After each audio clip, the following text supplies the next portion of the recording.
മുസ്ലിം സമൂഹത്തിൻ്റെ ഇടയിൽ ഭിന്നിപ്പുകൾ ഉണ്ടാകുന്ന സമയത്തൊന്നും ഒരാളും അനുഭവിക്കാത്ത വിധം ഞങ്ങളുടെ പെൺകുട്ടികൾ അനുഭവിച്ചിട്ടുണ്ട്.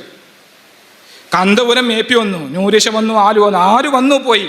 പക്ഷേ നമ്മുടെ സമൂഹത്തിൽ പെൺകുട്ടികൾ അതിൻ്റെ വേദന അനുഭവിക്കേണ്ടി വന്നിട്ടില്ല. നിങ്ങൾക്കറിയോ, 2 രാത്രിയും 3 പകലും. എന്നാൽ എൻ്റെ മുന്നിൽ വികാരം വരും, കാരണം എൻ്റെ മുന്നിൽ ആ രക്ഷിതാക്കൾ ഇരിക്കുന്നുണ്ട്. ഇയാളുടെ പറച്ചിൽ കേട്ടാൽ തോന്നും സ്വാതന്ത്ര്യ സമരത്തിനും അറസ്റ്റ് ചെയ്ത് കൊണ്ടുപോവുകയാണ്. അത്രയും വൈകാരികമായിട്ട് ദേശത്തിൻ്റെ നിലനിൽപ്പിന് വേണ്ടി പോരാടിയ ധീര വനിതകളുടെ കഥയാണ് പറയുന്നത് എന്ന് തോന്നും. യഥാർത്ഥത്തിൽ ഇവിടെ എന്താണ് സംഭവിച്ചത്? ഇയാൾ പറഞ്ഞു ഇവിടെ കാന്തപുരം വന്നു, ഇവിടെ നൂരിഷ വന്നു, ആലുവ വന്നു, അവരുടെ പെണ്ണുങ്ങളൊന്നും ഇങ്ങനെ അനുഭവിച്ചിട്ടില്ല എന്ന് പറയുന്നുണ്ട്. യഥാർത്ഥത്തിൽ ഇവിടെ കാന്തപുരം വന്നപ്പോഴും നൂരിഷ വന്നപ്പോഴും ആലുവ വന്നപ്പോഴൊന്നും അവരാണുങ്ങളാണ് ഇറങ്ങിയത്. മനസ്സിലായോ? എന്തെങ്കിലും ഒരു പ്രശ്നം ഉണ്ടാവുകയാണെങ്കിൽ, ഒരു പള്ളി മദ്രസ പ്രശ്നം ഉണ്ടാകുകയാണെങ്കിൽ അവിടെ നെഞ്ചുറപ്പോടെ ആണുങ്ങളായിട്ടാണ് ഇറങ്ങിയത്. അവിടെ ആണുങ്ങൾ തമ്മിലാണ് പോരാട്ടം ഉണ്ടായത്. പക്ഷേ നിങ്ങളെന്താ ചെയ്തറിയോ? നിങ്ങളുടെ ഹക്കീം ഫൈസിയും മകനൊക്കെ മാളത്തിൽ ഒളിച്ചിരുന്നിട്ട് പെണ്ണുങ്ങളെ ഇറക്കി വിടാൻ വേണ്ടിയിട്ട് നിർദ്ദേശം കൊടുത്തു. ഇതിൻ്റെ പിന്നിലുള്ള യാഥാർത്ഥ്യങ്ങൾ നിങ്ങളറിയണം. ഇതുപോലൊന്നും കാന്തപുരം ചെയ്തിട്ടില്ല, ഇതുപോലൊന്നും നൂരിഷ ആലുവ ഒന്നും ചെയ്തിട്ടില്ല. അവരൊക്കെ ആണുങ്ങളാണ് വന്നിരുന്നത്. പക്ഷെ നിങ്ങൾ ആണുങ്ങളല്ല വന്നത്, നിങ്ങൾ പെണ്ണുങ്ങളെ ഇറക്കി വിട്ടു. അതിന് വേണ്ടിയിട്ട് നിർദ്ദേശം കൊടുത്തു. ആരാ നിർദ്ദേശം കൊടുക്കുന്നത്? ഹക്കീം ഫൈസിയുടെ സ്വന്തം മകൻ. വാപ്പാൻ്റെ പേര് പറയരുത്, വാഫി സംവിധാനം പ്രശ്നമൊന്നും പറയരുത്. നിങ്ങൾ പോയിട്ട് മാധ്യമങ്ങൾക്ക് മുമ്പിലാണ്ട് വെയിറ്റ് കൊടുത്താൽ മതി എന്ന് പറഞ്ഞ് പെൺകുട്ടികളെ ഇറക്കി വിടാൻ വേണ്ടി രഹസ്യ സന്ദേശം നൽകിയ ആളാണ് ഹക്കീം ഫൈസിയുടെ സ്വന്തം മകൻ സുഹൈൽ വാഫി. ഇത് സ്വാതന്ത്ര്യ സമരത്തിൽ അറസ്റ്റ് ചെയ്തുകൊണ്ടായ കഥയല്ല. സമസ്തയുടെ സ്ഥാപനത്തിൽ കയറി നിരങ്ങിയിട്ടേ തോന്നിയാസം ചെയ്തിട്ട് പോലീസ് പിടിച്ചുകൊണ്ടായ കഥയാണ് ഈ പറയണത്. അതിനാണ് BGM ഇട്ടിട്ട് ഇങ്ങനെ വൈകാരികമായിട്ട് അവതരിപ്പിക്കുന്നത്. കേട്ടോക്കി നിങ്ങൾ. പിന്നെ നിങ്ങൾ ആ കുട്ടികളോട് ഇവർ വഴിയും മറ്റൊക്കെ സ്മാർട്ടായിട്ടുള്ള 1-2 കുട്ടികളോട് മീഡിയക്ക് നന്നായിട്ടുള്ള ബൈറ്റ് കൊടുക്കാൻ അവർ വരുമ്പോൾ വേഗം അവസരം ഉപയോഗപ്പെടുത്തി സംസാരിക്കണം.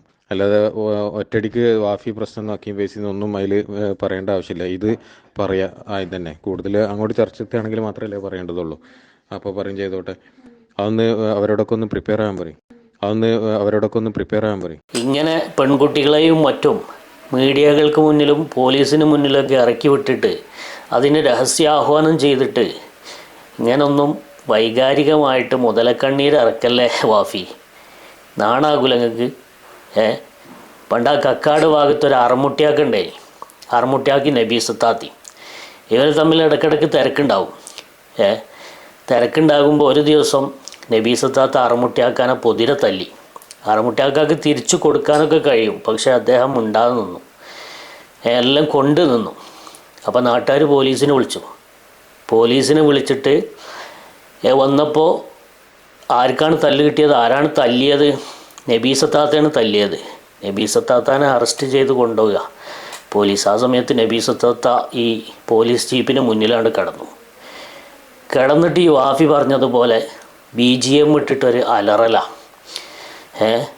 പെണ്ണുങ്ങളെ കൊണ്ടുപോകുന്നേ, പെണ്ണുങ്ങളെ അറസ്റ്റ് ചെയ്യുന്നേ, പെണ്ണുങ്ങൾക്കെതിരെ ക്രൂരമർദ്ദനം. കേരളത്തിൻ്റെ ചരിത്രത്തിൽ ഇങ്ങനെ ഒന്നില്ല. AP വന്നിട്ട് ഇങ്ങനെ സംഭവിച്ചിട്ടില്ല. ഇവിടെ ആലുവക്കാർ വന്നിട്ട് ഇങ്ങനെ സംഭവിച്ചിട്ടില്ല. ഇവിടെ നൂരിഷക്കാർ വന്നിട്ട് ഇങ്ങനെ സംഭവിച്ചിട്ടില്ല. ഇങ്ങനത്തെ ഒരു പീഡനമാണ് ഇവിടെ ഞാനെന്ന പെണ്ണനുഭവിക്കുന്നത് എന്ന് പറഞ്ഞിട്ട് ഒറ്റ കരച്ചിലാണ് നബീസ്താത്ത. ആ സമയത്ത് ആളുകൾ ചുറ്റും കൂടിയിരുന്ന യാഥാർത്ഥ്യം അറിയുന്ന ആളുകൾ പൊട്ടിച്ചിരിക്കുകയാണ് ഉണ്ടായത്. ഇതേ ഒരവസ്ഥയാണ് വാഫി നിങ്ങളുടേത് കേൾക്കുമ്പോൾ ഉണ്ടാകുന്നത്. കാരണം വന്യവയോധികരായ പണ്ഡിതന്മാരെ ഹിജാബിട്ട നിക്കാബിട്ട പെണ്ണുങ്ങൾക്ക് നിർദ്ദേശം നൽകി, പെൺകുട്ടികൾക്ക് നിർദ്ദേശം നൽകി, വഴിയിൽ തടഞ്ഞ് ഗരവോ ചെയ്ത് ഈ കേരളത്തിൻ്റെ ഭൗതിക കലാലയങ്ങളിൽ പോലും സംഭവിക്കാത്ത രൂപത്തിൽ പണ്ഡിതന്മാരെ തെരുവിലിട്ടുകൊണ്ട് അധിക്ഷേപിച്ച് അതിൻ്റെ പേരിൽ കേരളം മൊത്തം ചർച്ച ചെയ്ത് വഷളായവരാണ് നിങ്ങളുടെ ഈ പറയപ്പെട്ട നിക്കാബ് ഹിജാബിട്ട പെൺകുട്ടികളെന്ന് പറയുന്ന നിങ്ങൾ സ്വാതന്ത്ര്യ സമര പോരാളികളായി അവതരിപ്പിക്കുന്ന ഈ ടീം. അറിയോ നിങ്ങൾക്ക്? അതിൻ്റെ പേരിൽ കവലാന്തരങ്ങളിൽ പ്രഭാഷകന്മാർ പ്രഭാഷണം നടത്തിയിട്ടില്ലേ? ആ പ്രഭാഷണങ്ങളൊക്കെ നിങ്ങളൊന്ന് കണ്ടു നോക്ക്. വളരെ ഗൗരവത്തോടു കൂടിയാണ് ഞാൻ ഇങ്ങോട്ട് വരുമ്പോൾ പശ്ചാത്തലം ഒന്നും എനിക്ക് മനസ്സിലായിട്ടില്ലെങ്കിലും വളാഞ്ചേരി മർക്കസുമായി ബന്ധപ്പെട്ട ഒരു വീഡിയോ കണ്ടു. ഞാൻ ബഹുമാനപ്പെട്ട MT ഉസ്താദ് അടക്കമുള്ള നമ്മുടെ ഉസ്താദ് സമസ്ത കേരള ജമിയത്തുൽ ഉലമയിലെ സീനിയർ ബഹുമാന്യനായ പണ്ഡിതനാണ്. അദ്ദേഹത്തോട് ഒന്ന് രണ്ട് മോശപ്പെട്ട വാക്കുകൾ പ്രകടിപ്പിക്കുന്നത് നേരിൽ കണ്ടപ്പോൾ വല്ലാത്ത സങ്കടം തോന്നി. ആ ഒരു അവസ്ഥയിലേക്ക് സമുദായം പോയി കഴിഞ്ഞാൽ സാത്വികരായ പണ്ഡിതന്മാരെ വടിയിൽ തടയലും കൊരാവോ ചെയ്യലും അവർക്കെതിരെ സിന്ദാബാദ് വിളിക്കലും അത് മുത്തഅല്ലിമീങ്ങളാണെങ്കിൽ അത് അദബില്ലാത്ത യതീമീങ്ങളാണ്. ആദ്യം പഠിക്കേണ്ടത് അദബാണ്. മഹാന്മാരായ സാത്വികന്മാരായ പണ്ഡിതന്മാർ അവരെ ആദരിക്കുക, അവരെ ബഹുമാനിക്കുക.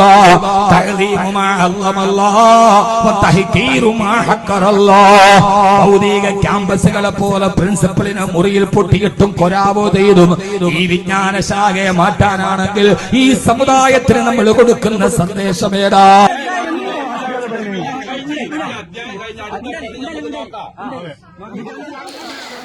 അപ്പോൾ വാഫിയെ, ഈ സത്യങ്ങളൊക്കെ മറച്ചു വെച്ചിട്ട് BGM ഇട്ട് കരഞ്ഞിട്ട് കാര്യമല്ല.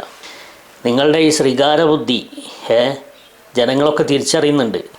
നിങ്ങൾ ഈ പരിപാടി പ്ലാൻ ചെയ്തപ്പോൾ തന്നെ പ്ലാൻ ചെയ്തൊരു വിഷയമാണ് കരഞ്ഞിട്ട് രണ്ടാളുകൾ കരഞ്ഞിട്ട് സിമ്പതി ഉണ്ടാക്കുക. വിളിച്ചു കൂട്ടിയ ആളുകളെയും ഇത് കാണുന്ന നിങ്ങളെ അനുകൂലിക്കുന്ന കുറച്ചെങ്കിലും അനുകൂലിക്കുന്ന ആളുകളുടെ മനസ്സിൽ നുണ പറഞ്ഞിട്ട് കരയുമ്പോഴും നുണ അറിയാം, എന്നിട്ട് സിമ്പതി ഉണ്ടാക്കുക. അതാണ് ഇവിടെ പൊളിഞ്ഞു വീണത്. ഇതൊന്നും നടക്കൂല. ഇതൊക്കെ ഇപ്പോൾ സോഷ്യൽ മീഡിയ കാലമാണ്. പഴയതൊന്നും ആളുകൾ മറക്കൂല. മറന്നാൽ തന്നെ അതൊക്കെ ഓർമ്മിപ്പിക്കാൻ വേണ്ടിയിട്ട് സോഷ്യൽ മീഡിയയിൽ ആ സംഭവങ്ങളൊക്കെ എപ്പോഴും കിടക്കുകയാണ്. മനസ്സിലായോ? ജനങ്ങളെ പറ്റിക്കലൊന്നും ഈ കാലത്ത് നടക്കില്ല. അതൊക്കെ പണ്ട് നടന്നിരുന്നു. അറുമുട്ടിയാക്കാൻ്റെ കാലത്ത് കക്കാട് ഭാഗത്തൊക്കെ നടന്നിരുന്നു. പക്ഷേ ഈ കാലഘട്ടത്തിൽ അതൊന്നും നടക്കില്ല. മനസ്സിലായല്ലേ? والحق هو الثابت الباقي الذي لا يزول. إن الباطل لا بقاء له ولا ثبات.